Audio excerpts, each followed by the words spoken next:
Okay.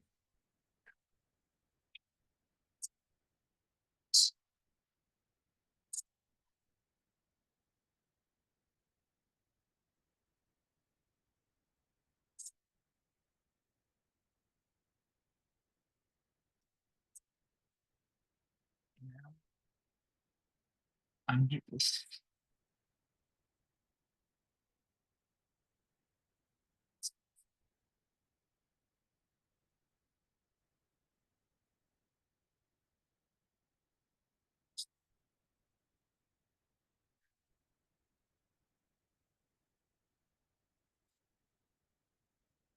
Hi, Coley. Hi, good morning. How are you? I'm doing well. How are you? Doing great. I am Jamie. I'm in Seat Spot. I'm going to be doing the just like background tech support for the meeting. Um, Awesome. Nice to meet you. do you have your slides ready, or could you possibly like email them to me, just like in case we go offline, I can Yeah. drop them. Yes. Can you drop your email in the chat and I can Yeah, totally.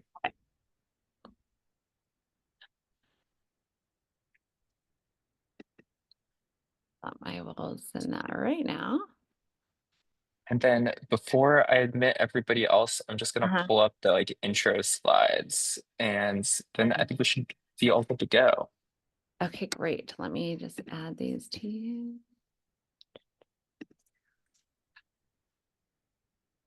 Oh, come on.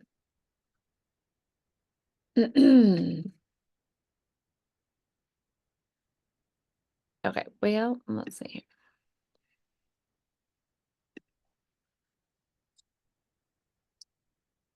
What is it, Jamie? Yeah, Jamie Jamie. at cspot.org? Yeah. Mhm. Okay, sorry. It like wouldn't copy paste it, so it wouldn't let me do it. Here we go. Okay, you should have access.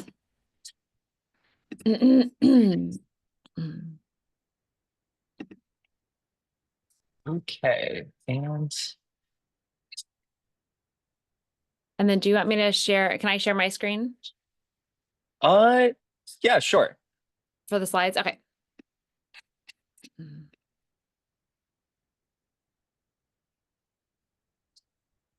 Wonderful. And I'll just let everyone in and give a little introduction, and yeah, then it'll be off to you.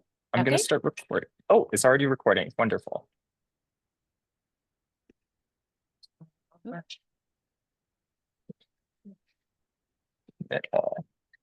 Can you see?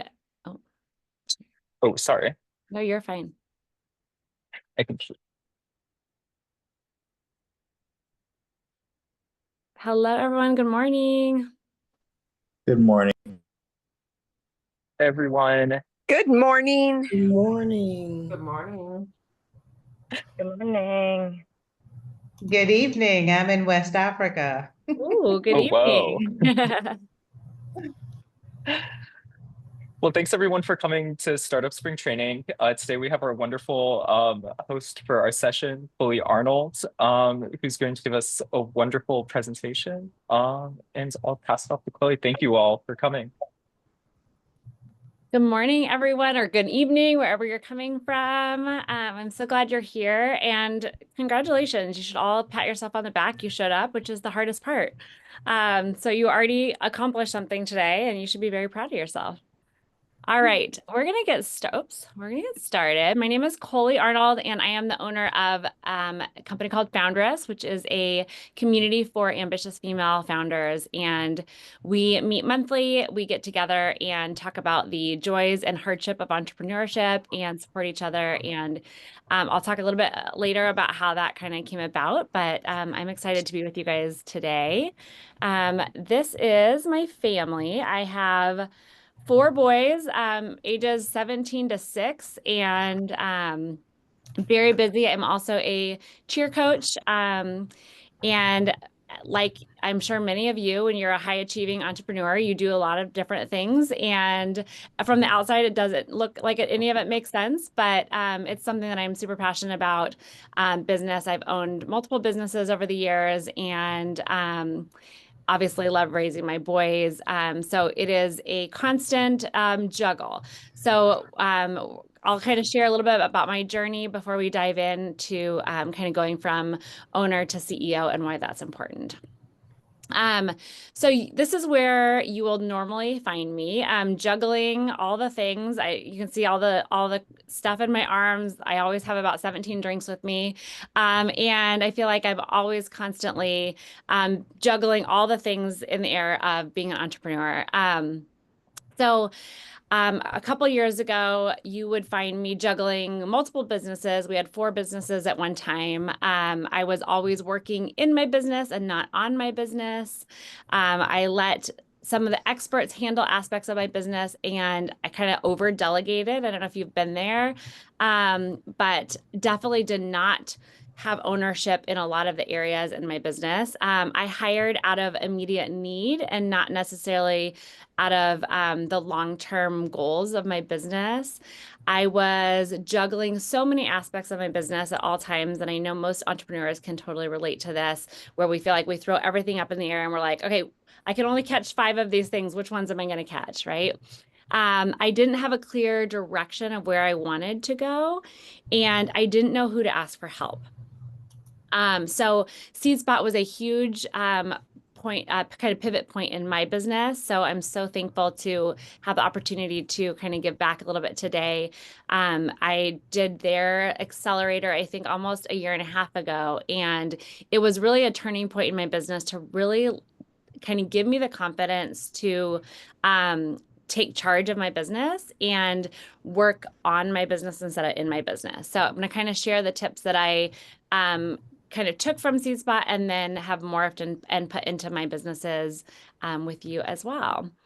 In 2024, I sold 2 of my businesses, ended a partnership very well. We're still friends, but that ended last year. And then I had to learn how to run a business on my own. So like I said, when I went through SeedSpot, right after our partnership kind of ended, I joined SeedSpot and was like, I need to learn how to really take ownership of every single aspect of my business. And like I had said previously, I had given a lot of people a lot of capacity. I delegated all the things that I didn't want to do in my business, and realized I was kind of burning out. I wasn't a great manager. I wasn't able to show up for my clients, and I found myself kind of wanting to give up. I was in this cycle of kind of like the hamster wheel, where you're just doing so much and you're overwhelmed, and I couldn't seem to get out of it. And I found myself saying, well, next week's going to be better, right? Next week I'll be able to, work on my business instead of in my business. Next week, my calendar looks a little bit clearer and I'll be able to have some time to think about the future. And next week never came. And so I don't know if you can relate to that, but I kept waiting for this magical next week or this magical time where I felt like things would slow down. And if you find yourself saying, oh, things will slow down soon, I just have to get through this week, or I just have to get through this month, or just this quarter, and things will slow down. I'm going to tell you a little secret that I had to learn the hard way. They're not going to slow down. And if you're in a successful business, you don't want them to slow down, right? We want to stay busy. We want to stay relevant. So how do you manage your time and what you're working on and your organization without that slowdown? So we're going to kind of talk through that today. So if you're a planner like me, I like to know what's going to happen. So today we're going to talk about the who, the how, and the what in business. So who do you need to be successful? How do you structure your business to set yourself up for success? And what do you prioritize? So I like to talk about this with entrepreneurs. A lot of times we are kind of in a world of putting out fires, right? There's always something that comes up every single day, no matter how intentional we are, no matter how planned we are, something's going to come up. There's going to be a client email that we're going to have to tackle. There's going to be an invoice that we have to send. There's going to be something that goes wrong, and you're going to have to, talk through that with your team members. So there's constantly going to be things that come up. But if we can set ourselves up for success with the who, the how, and the what, it'll really help us kind of navigate those things a little bit easier. So we're going to get started. So we're going to get started with the who. So this is called a logical level diagram. If you have a piece of paper or you want to kind of create this on your computer while we work through, this will be something that I want you to take and fill out a little bit later on your own time. But we're going to work through kind of what this is, but you will want to reference this again, because this is something that I reference probably monthly in my business now, and kind of check to see where I'm at as a business owner. So this was created by— Did you say it's called? It's called the logical levels diagram. And this was created by Robert Dilts years ago. And this is something that has been kind of out there in the entrepreneurial world for so many years. And you'll see a lot of different versions of this. This is the version that I like, and that really resonates with me. So we'll go through this here, but this will be a bit interactive. So have a notebook or a pad of paper with you, so you can kind of fill these out as well. So with this logical levels diagram, we start at the bottom, and we start with environment. And so environment are things that are currently going on in our business. So this includes how much money you're making, what your audience is and who your audience is, how many people you're reaching in your business. This is your website, your current website. This is your current team members. So this is everything that if your accountant kind of came in to do a snapshot of your business, everything that they would need to kind of take a look at would be in this bottom rung. So this is called your environment. And then the next one is behaviors. So what are we doing right now? If we do something, there's going to be a result. So if I get the course that I want to take, there's going to be a result of I'm going to have some more knowledge, right? So the behaviors are what's kind of happening in my business. What are we doing in the business right now? So I want you to take a minute and just kind of fill out those two things for yourself. So what's the current situation? And I like to think about this as like the things that are current, like you wouldn't be in this class if you didn't want to change some of those things, right? So if we didn't want to change how much money we were making or what our reach is or who our audience is, if there's usually something in our business that we're like, oh, this could be better, right? This could be better. So that's going to be your environment. So take a minute and kind of jot down a couple of things that are your current situation that maybe you'd like to see change. And feel free, if you guys have any questions, please jump in. Happy to answer.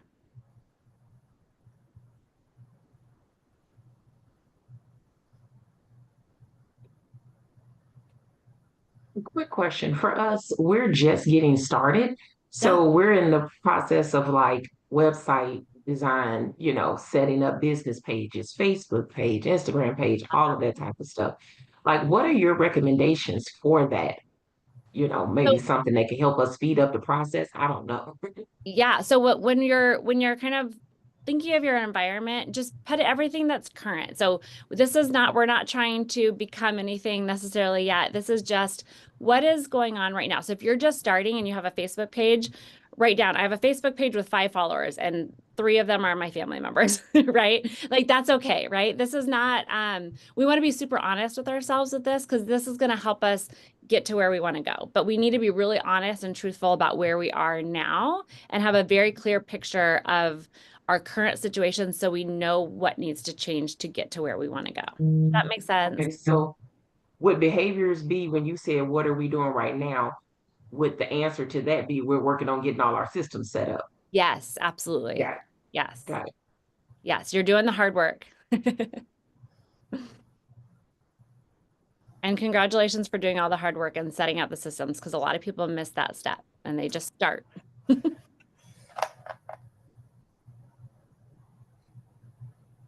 Okay, I'm going to keep moving because we do have a lot to cover, but please feel free to jump in if you have any questions as we kind of move through these next couple slides.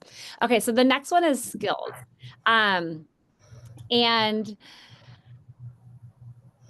this is kind of something to think about, like, what am I bringing to the table in my business? So when I launched this is also something where I want you to be really honest with, like, what are your skills that you bring into your business? This is not something where like we're gonna relate it to business. So one of my skill sets is community building. So no matter what I do in my life and business, that is something that I have as a skill. And I also want you to be really honest. What are skills that you're using in your business that maybe you haven't mastered? So for me, sales was one of those things. So I put sales in that bucket because I think every single entrepreneur has to have some sort of skills in sales. And sometimes if you're like me, you go, oh, right? It's like no one wants to do the sales. And I hate to break it to you, but if you're going to be an entrepreneur, you have to be successful in sales, or yes, in sales. But one of the things that I think is so important to remember is that you're not going to be a master at all the skills that you need in your business at first. And here's where the magic happens. So when I started my business, I launched a really high ticket event. It was $1,000 for the ticket. And I was really excited about this. I have a built-in audience. I've been doing my business for years, but this was the first time I launched this kind of higher ticket product. And I put it out into the world and I sold 4 tickets. 4. And I was like, ugh, like this is going to be the worst. I don't want to do a class with 4 people. That's so embarrassing, right? Like everyone's going to know I failed at this. Like all of my insecurities came out. And this is where I knew like I haven't built this skill of sales yet because I knew my offer was amazing. I knew that I had incredible content that I was going to give them.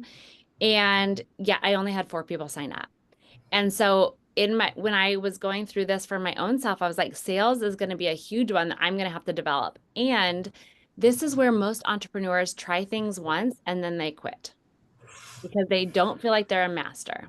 So I want you to kind of think about this. If you are a football player and the coach is like, all right, you're not quite ready yet because you haven't mastered the skill to be on the field, right? But you're going to be on the sideline. And the coach is like, okay, I want you to come in and try to tackle. And you're like, sorry, I do sports analogies because I have 4 boys, so bear with me. But the coach is like, all right, get in there and make that tackle. And you're like, I don't know how to make the tackle. I'm going to sit on the sideline until I'm ready. Well, if you're sitting on the sideline, who do you think is going to get better? The kids that are going in there and trying to tackle and failing over and over and over again, or are you sitting on the sideline going, I'm going to wait till I'm perfect to go in, coach. Like, don't put me in, right? And so if we're waiting on the sideline to be able to start doing anything, we're going to be so far behind everyone else who's just trying and failing, trying and failing, trying and failing. So this kind of section with skills is something that you want to think about, like, what skills do I need in my business that even if we're not perfect at them, these are the things that I need to be practicing. So back to my story, I sold the 4 tickets. I went through the class. I invited a bunch of people for free so I could fill the class, because we got to look good on the outside. And then I did it again. And I practiced my sales skills. The next time I launched this $1,000 product, I sold 14. And so it was something that, like, if I had given up, and this is where most entrepreneurs give up because they're like, oh, I tried that once and I suck at it and I'm embarrassed and I'm never doing that again.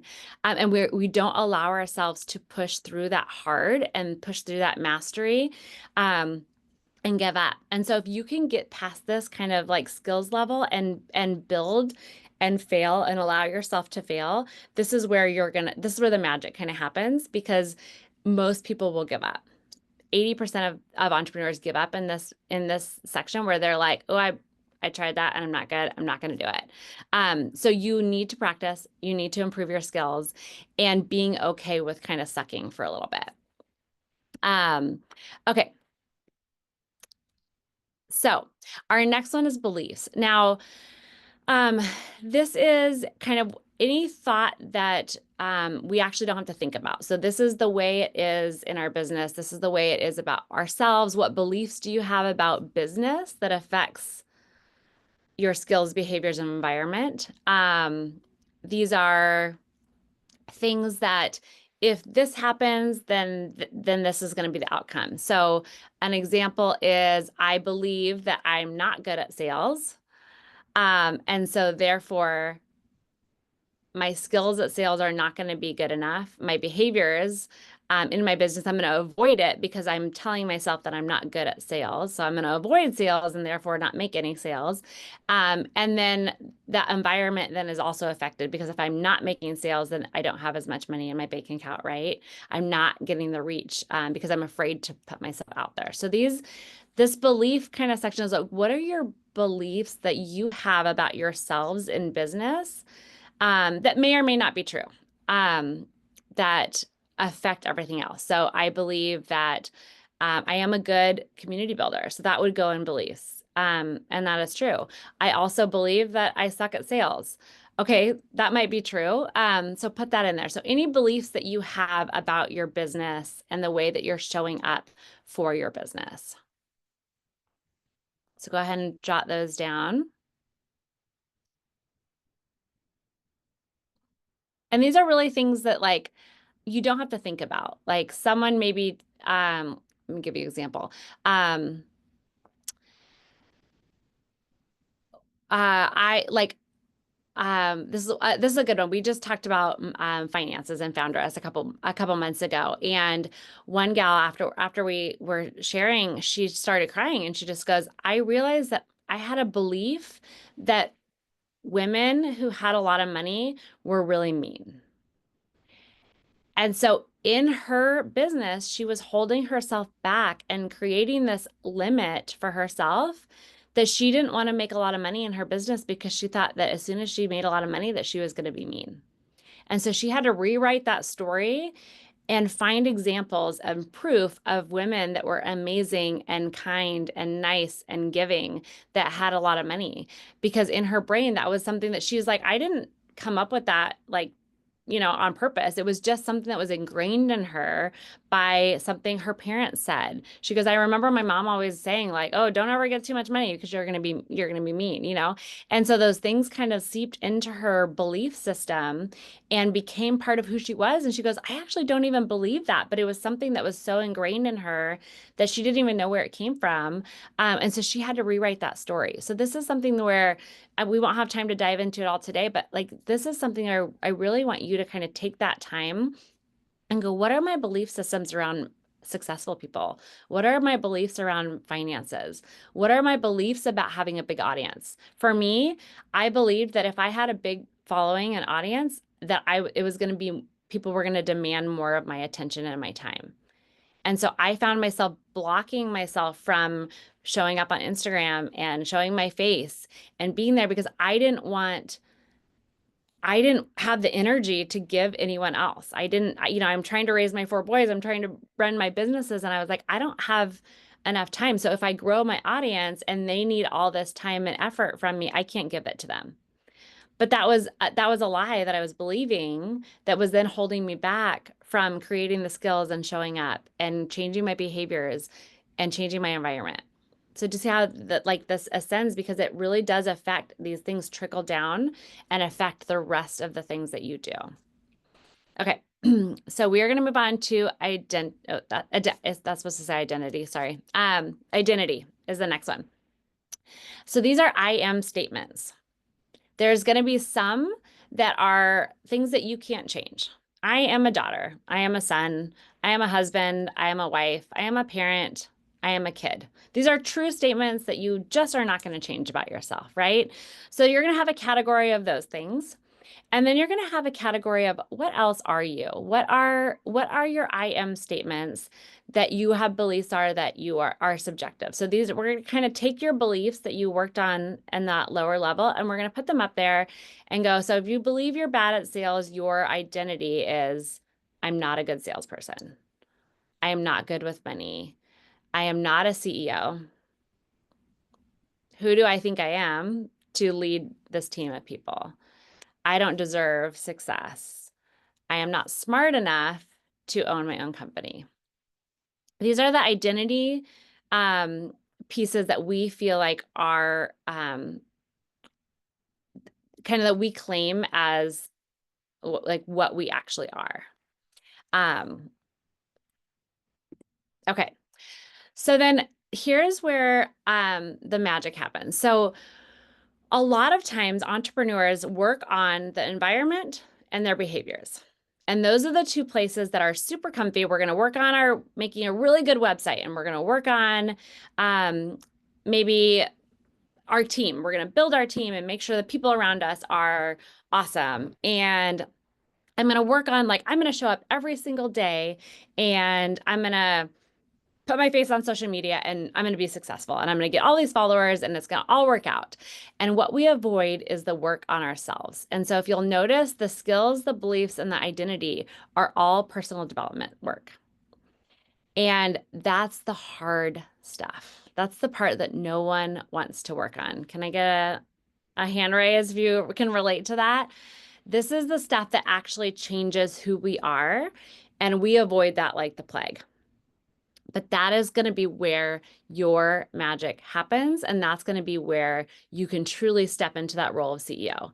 If you are not building the skills, the beliefs, and the identity of being a leader, you're never going to be able to show up and lead your team. So you're gonna over delegate like I did. I over delegated because I didn't want to know how to do these things. I wanted someone else to do them in my business. And the moment I gave those things away to people, and I didn't lead them and I didn't manage them, I just go, here's my finances, good luck. Because I'm not good with money. I don't trust myself with managing my finances, so you do it. That's where corruption happens. That's where you lose money. You are not in control of what's going on in your business. Another one is a big one is marketing. When I kind of first went off on my own and was running Foundres, I had no idea. I mean, we did social media, and I would show up on social media, but I had no plan. I had no strategy. And so I kept hiring people over and over and over again and going, you take this part of my business. And I wasn't owning any of that. I wasn't building the skills. I wasn't changing my beliefs, and I wasn't changing my identity on what I truly believed about myself and doing the work to grow myself. And so I would hand off these big tasks, and it was like, I gave them all the credit or all the wherewithal to like do whatever. I was like, I don't want to be involved in this, so please take this off my plate. And then I was watching it, and I was not building true, authentic community. I was not getting the correct followers because they were following the person that was leading the marketing team. They weren't following me. And so I was trying to build this brand, but not taking ownership of any of the pieces that actually went to building these brands. I was trying to offload these things. And I'm not saying that we can't. We're going to talk about kind of our structure in just a minute, but there's ways that we can do this really, really well and hire a team that's incredible. But if you're not taking ownership and you're not building your skills, beliefs, and identity, and you're just working on that bottom rung of like, let's make a pretty website and hope that people come, you know, that saying, build it and they will come. Sorry, that's not true.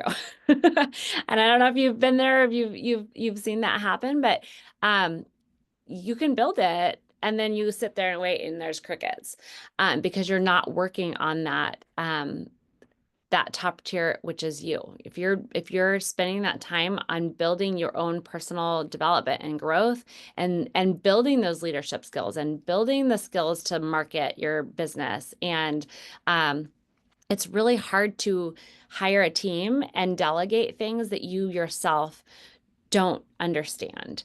And, you know, let's take finances, for instance, taxing and accounting. That's going to be something that I don't have any desire to know how to be an accountant. That's not my job. That's not in my wheelhouse. However, an understanding of money and finances in business is imperative. So I can pass off and I can delegate my accounting and my daily, but I'm meeting with my accountant once a month and we're going through every single charge and figuring out what category it goes into and how that affects my business. And okay, if I did it this way, it would actually, you know, give me a write-off that would save me thousands of dollars instead of putting it in this category. And so I might not be the expert in that category, but I'm showing up in that business and I'm talking to that expert and I'm leading them, telling them what my vision is for my business, what my goals are for my finances, and not just going, here you go, good luck. Do you guys have any questions about that? I'm going to pause for a second so we can, please feel free to jump in.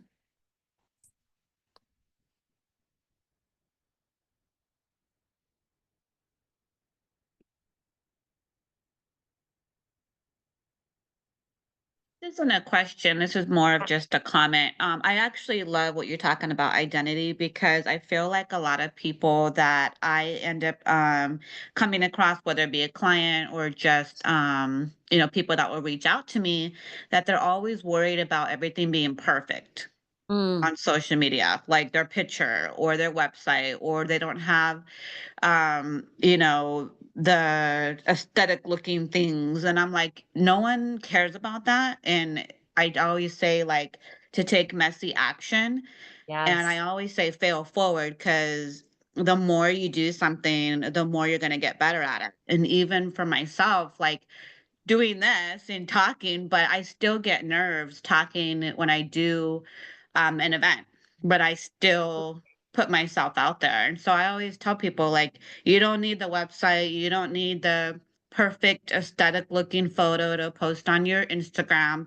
Like, people want to see the real and raw you. And a lot of people don't even like to talk on story. And I'm like, who cares? Like, talk on story. Just remind yourself that you're like talking to one person. You're not talking to the masses. You're talking to that one person that is actually looking for you and needs your help. But because you're afraid to feel seen and you're afraid to feel heard, they're not going to find you because you want everything to be perfect. So just do it anyways and step into your power and your identity. Like, I have to reframe my mindset a lot around that, because sometimes I still get that belief, like, oh, my hair's messy, or oh, I don't have makeup on, or oh, this or oh, that. So yeah, I actually love that you're sharing this this logical level dialogue, because it really does relate to some of the things that I say to myself. Yeah, and we all do. And it's interesting. I heard a podcast, and I wish I could remember this better, but in my mind, it went something like this, where she was saying that we treat imposter syndrome like it's some disease. Like, it's like, oh, I can't have that, right? Like, you're a horrible business person if you have imposter syndrome. And she was saying that is actually the complete opposite of how we need to look at that. If we're not feeling imposter syndrome, that means we're staying stuck in our safety zone and we're never going to grow. So I wake up every morning and I'm like, okay, this is super uncomfortable, but I'm really gonna make myself uncomfortable today. Like, I want to feel walking into a room that I'm going, I might not be qualified to be in here, but I'm gonna go anyway, because that's where growth is.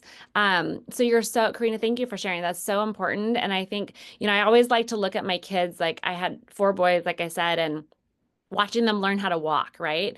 And like, their determination to just, like, they're going to get up and try and they're going to fall over. And not one time did our kids, like, I mean, can you imagine if the babies were like, oh, I fell over once, I guess I'm not going to do that again. No one would walk, right? Like, because we fall all the time. And so going in with the mindset of like, I am going to fail, and that's exciting. Like, almost shifting that mindset of like, I'm gonna suck at this, and like embracing the kind of suck of like, I'm gonna be bad at this until I'm not. And the cool thing is, like, the only difference between maybe where you're at right now and where you want to be is practice, is showing up. It's continuing to show up and not quitting. That's the only thing that's different between maybe a Sarah Blakely who has made it and where we're sitting right now. That's the only difference. She just kept going. She kept showing up. She kept coming to things like this. She kept practicing the things that she wasn't great at. And I think that's such an important mindset. Like, mindset is so important in business. Like, if we're not working on our belief systems and our identity, we're never going to grow, because it's impossible. If we're only working on our environment and our behaviors, you could have the prettiest website, you could have the most beautiful course, but if no one trusts you because you're not a good leader, you're not going to make any sales, right? So those are the important things that I love, that this kind of pyramid, it's almost like you have to just start, like we all start at the bottom because it's comfortable. We have got wide open spaces, we got a lot of room to move, you know, and notice how when it goes to the top, it's smaller. That's because most people don't get there. Most people don't work, you know, work on themselves and make those like big changes. Ravonda, yes, mindset drives change. It's so true. It's awesome. Jocelyn, that's so awesome. I love that. Okay, any other questions about this logical levels pyramid before we move on? Okay, so here's what I want to encourage you to do. So you're gonna kind of, and hopefully you did this along the way, but you can kind of keep adding to this later. But you're going to take this, and everything in this current triangle should be what you believe and what your current situation is. And then what I want you to do is I want you to draw another triangle. And see this little, what is that? Triangle? It's not a triangle. Diamond. Like, what's that shape? Diamond over here. So that's what you want. So then what I want you to do is I want you to do this exercise again. This is going to be on your own. But you're going to do this exercise again with who do you need to be to get what you want?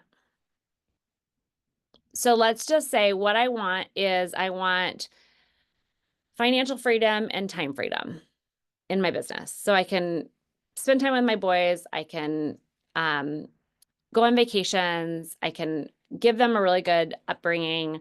So what I want, let's just say, okay, I need to make $1 million in order to give myself time freedom and financial freedom. Okay. So what does my environment need to look like to make $1 million? What do my behaviors have to look like to make $1 million?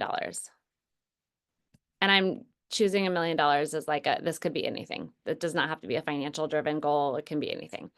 What skills do I need to have and embody to be a millionaire? Do you think millionaires suck at sales? Probably not. Right? So then a skill that I would need to develop and get better at is sales. What beliefs does that future self have? What beliefs does that person who created $1 million? She probably is like, damn, I'm great at sales. Look at that. I just made $1 million, right? What does she believe? And then who does she think she is? Who is that person who made $1 million? She's got some financial freedom. She's got some time freedom. She probably is like, I'm a bad, you know what? Like, who is she? Who is she? Or he? So that's what I want to encourage you. You can take a few minutes, but I do want to move on because I have some other things I want to share with you today. But this is something that I go back to once a month. I'm like, am I on the right track? What have my mindset been like the last couple months? Where are my beliefs? Where are my skills? Am I on the right track to get where I want to be? Mindset is such a huge, important part of that. So this is an exercise. I literally have printed out like 50 of these triangles and just like grab one once a month and I just kind of jot down like, where am I at right now? And where do I need to go? Where do I shift? You know, have you seen the example of like the plane where it's like, if it's off course 1%, you're going to end up in a completely different country because you're just going to keep going off 1%, 1%, 1%. So if you don't do these constant check-ins to make sure you're on the right track of where you want to go, what are you saying yes to? What are you saying no to? Are these all aligned with what you want? Are you being the person you want to be to get what you want in your business? And another misconception that I really do want to touch on real quick is that a lot of times entrepreneurs I hear over and over and over again, they go, well, when I get $1 million, I will be smart and good at sales and all these things, right? It's like, no, actually that's backwards. You're not going to get $1 million until you fix what's going on this triangle, right?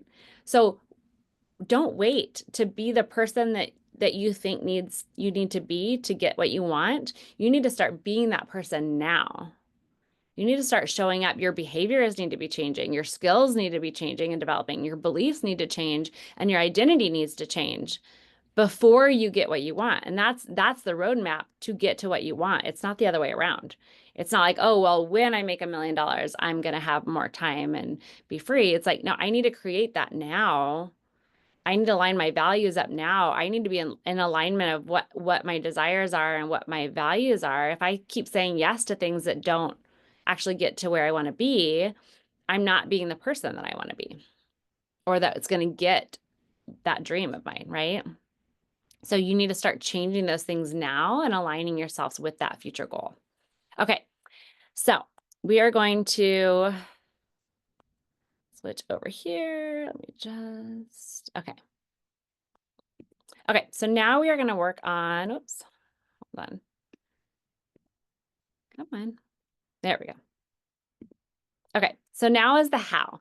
So mindset is kind of that logical levels. It's like you have to have a mindset shift to be a CEO, right? We have to get out of the mundane. We have to start working on ourselves and developing that top of that pyramid.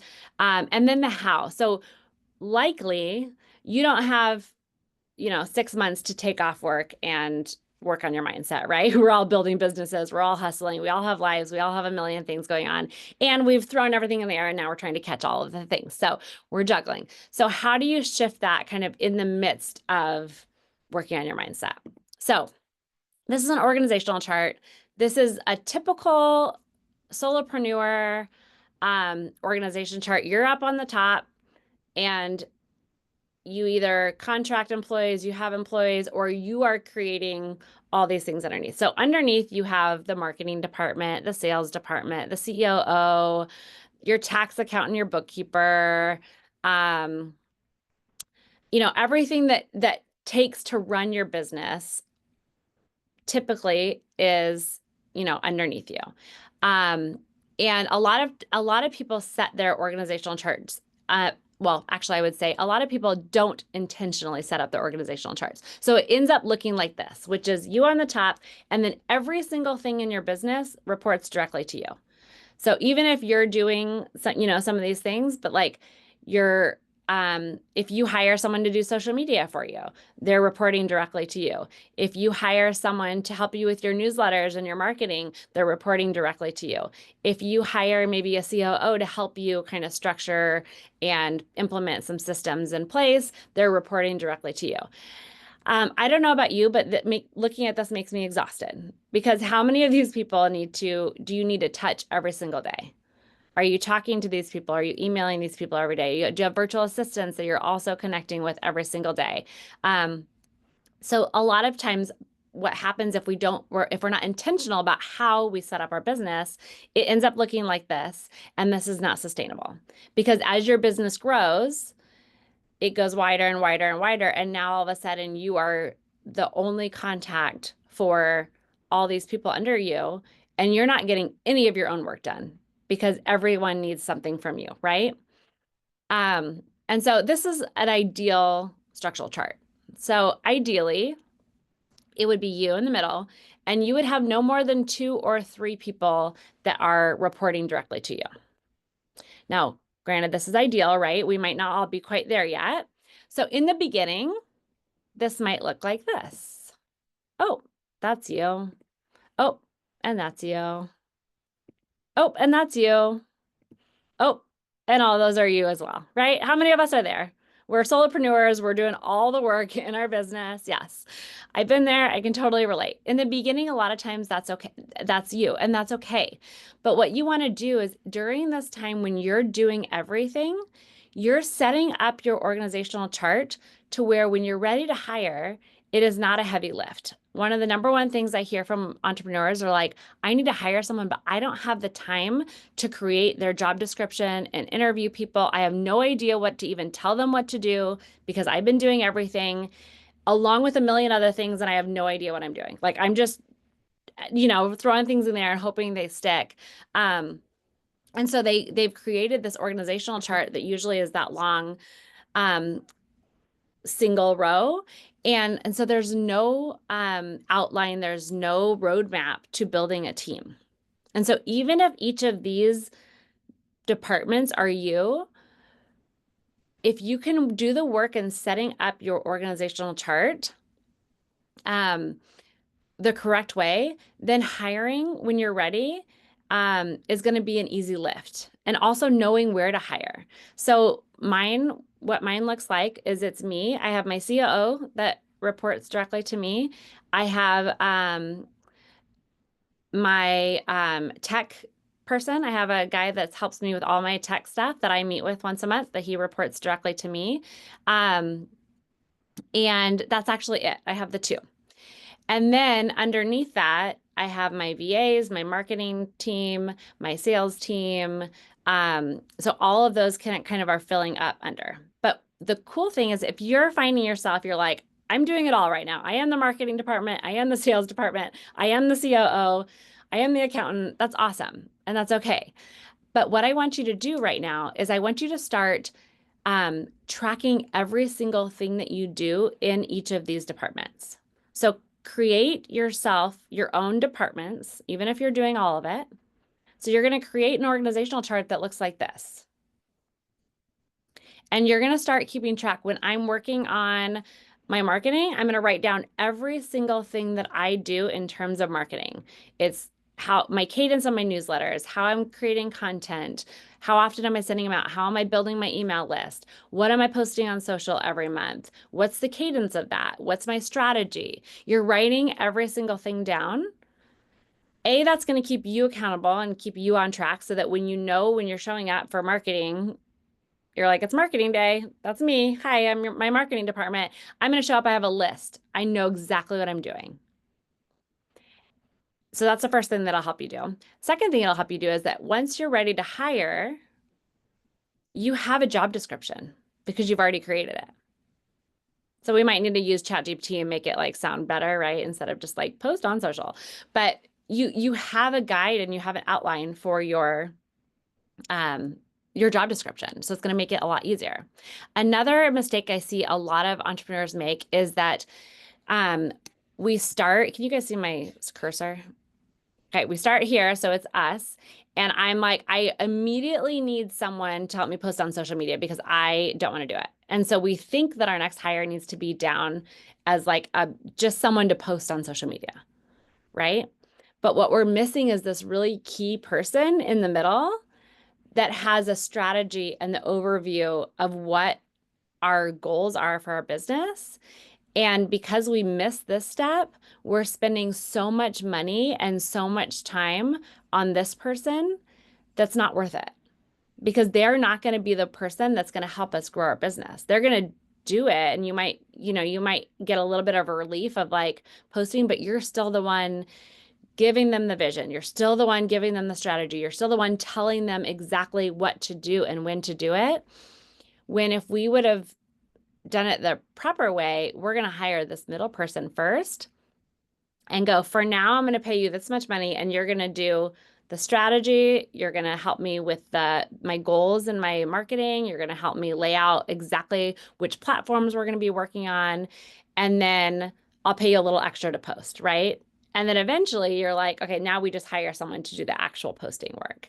So when we set up our structural chart, again, even if we're doing every single department, but if we can set it up in the way that it's ready to go, we don't make the mistake of hiring someone that's out of line, or someone where we think this is like an immediate need, and in actuality, we needed someone in the middle. Do you guys have any questions on that organizational chart setup? I was just going to comment. It kind of sounds like you're updating your resume, always updating your resume, but you're putting it in the different departments. So that way you don't have to like think later, like, oh my gosh, what do I do when I do this? So I mean, you're really making systems for yourself. So if I know that in my marketing department, this is all the things that I've been, you're keeping track of it, and you're like, I think sometimes we can go, well, I just need a social media person. Well, no, you don't, because you're also sending newsletters. You're also posting on LinkedIn. What's your strategy there? You're also reaching out to organizations and sponsorships and partnerships.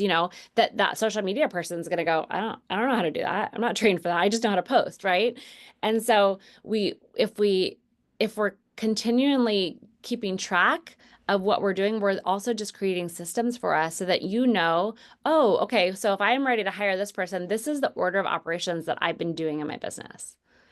So first we make a strategy, then we, have content days, and then we send them to our editor, and then we do, we're creating the list of job descriptions basically, that then when you're ready to hire and you're like, I need this person, you go, oh, copy paste into ChatGPT, make me a nice little job description, and then you can send it out, and your hire, and you know exactly the type of person you're looking for.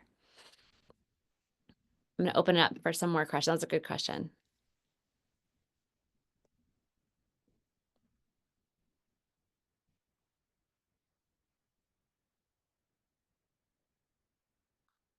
Someone asked, Butterfly Love Hugs asked if this structure can be used a business model to business instead of business to customer. Absolutely.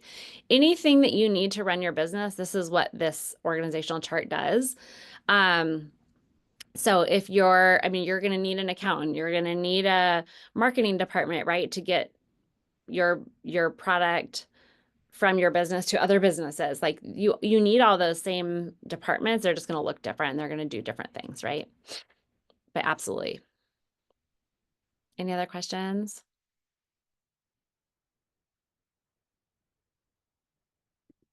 Okay, awesome. We're going to move on. Okay, so if you want to screenshot that, that's a good, just do you like my little fake drawings? But this is a good, just kind of something to sit with and figuring out how your structure, everyone's structure is going to be a little bit different, but really the goal is just to be that you are only in direct contact with 2 to 3 people. And then everyone else filters through those people. So if your social media person down here needs to talk, needs something, they go to this person. And then if it's a big problem, then they would come to you. But you're avoiding the $5 questions, the $5 tasks. Okay. So here's the what, and this is going to be quick because we're almost done. And I am going to give this to you because I don't want to spend a ton of time on this, but this is the tool that I use for every single big decision on figuring out what I need to be doing in my business. So we have the how and the who and the what. This is the what. So how do we decide what we need to be working on in our business? And this is kind of also a tool that I use on am I working in my business or am I working on my business? Am I really moving the needle in where my business needs to go? Or am I just kind of putting out a fire that someone else could help me do, right? So the categories are, is it urgent and important? So those are the things that I would do right away. Urgent is important. Is it non-urgent but important? So something that will set yourself up for success in the future. Is it urgent but not important? So a lot of times our clients, we love them, right? But a lot of times they bring a lot of things to us that they feel like are urgent, but they're not urgent to our business, right? And they're not important necessarily to the customer service, right? We want to get back to them, but it's not like if you're in the middle of building something for your business or setting yourself up for your future and a client emails and they're like, oh my God, I need, blah, blah, blah, blah, blah, blah. And you stop what you're doing and you move and you go and address them in that moment, you've lost productivity. So every time we switch tasks, we lose, I think it's 40% of productivity. So if you switch tasks 3 or 4 times during the day, that means we're getting nothing done. So making sure that every single thing that is going through your business goes through this almost once you kind of start using it, I actually just do it in my head. I'm like, is this urgent and important? Okay, great. This is worth switching and doing. But for when I was first kind of using this model, I would actually print these out and write them down, or just write them on my notebook and go, is this something, if one of your team members brings a task to you and they're like, for them, it's the most important thing, but what the big vision is for your business and the actual urgency and importance of that one specific thing in your business. So this is something that I use a lot just to kind of help me narrow down of going, is this something that I need to stop what I'm doing or pivot or make sure that this gets taken care of right now, or is this something that I can do as soon as I'm done with this task? And so again, like I said, this will, once you keep practicing this will definitely become something that you can do in your head in the moment. But this is a really great tool for for getting used to that and getting into the habit of like checking on these things before you react. Because if we just react, we're not being a CEO. We're not working on our business, but we're working in our business. And the hope is for that CEO to really pull back. Like we want that full view. So like pulling back from our business and being able to look at everything in a non-emotional way. And if we're just reacting constantly, it gets super emotional. We get attached to everything. And then it gets really hard to lead the company and be at the wheel. Like if the captain, like think of a captain of a ship, right? If he's in the ship and there's someone in the bottom of the ship, like throwing coals in the fire and his fire goes out, and he's like, oh my God, this is like the worst thing ever. Like if he came and told the captain every single time something like that happened, the captain would not be able to look at where he's going. He'd go off course and they'd end up completely in a different place, right? The captain needs to stay focused on where that ship is going and that everyone is doing their jobs, right? So he has people that chain of command that are supposed to report to him so that he can do his most important thing, he or she, right? Captains, girls. But this is going to be a really great tool that you can use to making sure that you're staying on that steering wheel and your eyes are on the big goals, right? Our 80% of our time as CEOs should be focusing on the future. How does this impact my business in the future? What is this going to look like in 5 years and 10 years in my business? Is this going to matter, right? We want that really full, like wide angle lens on our business at all times. And then every once in a while, we'll kind of come in and just double check, right?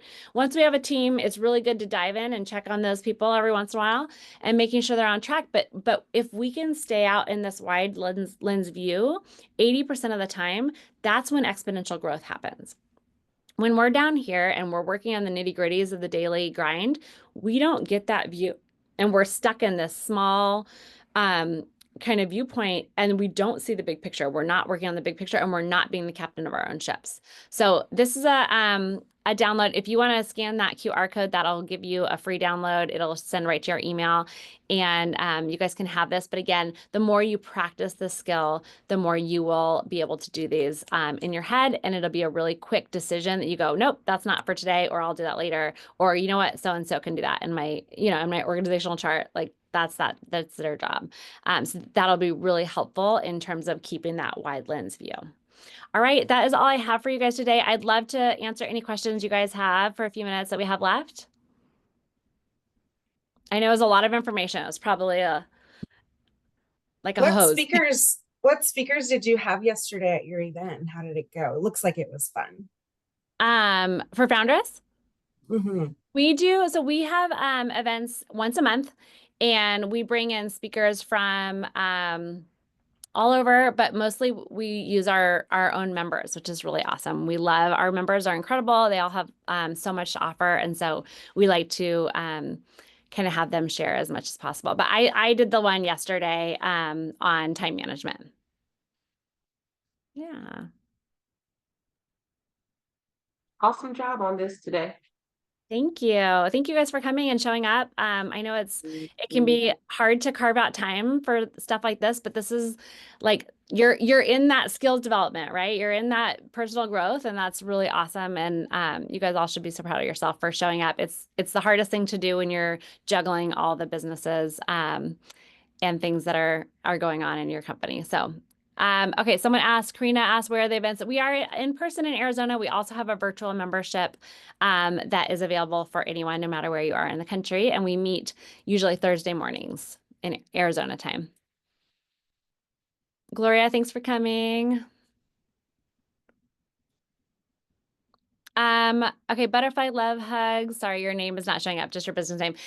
Do you have any recommendations for sourcing operations, HR, SOPs? Yes. So I hired a COO. She's actually a fractional COO, and using fractional people is also a really great way to help. If you don't have the budget for like a full-time person, you can get access to really incredible team members that you use fractionally. So I hire a COO, I give her 10 hours a month, and I'm kind of contracted with her for 10 hours a month. And that is plenty to help me set up any systems that come through in my business. We did kind of like a big overhaul of my business first. And then now I'm just kind of have her on a container. And so I love using fractional people because it's a great way to save money in your business. You're not hiring a $150,000 employee, right? But you still get access to that level of talent in your business, and they can use, they can help you on that level as much as you need. Yes. So if you if you scan the QR code, I'll send you, I can send you an email too, about our monthly meetings. You can always also just our website is on the bottom right. You can head over there as well. And you can follow us on Instagram too, which is on the bottom left of the screen. Thanks for asking, Faye. Oh, flutter your potential. That's a very cute name. I love that. Love that. Awesome. Well, thank you all so much for coming and trusting me to guide you today. And I wish you all the best of luck. And now go step into your power and be that CEO. Thank you. Thank you. Have a great day. Thank you. Happy Have a good weekend. day.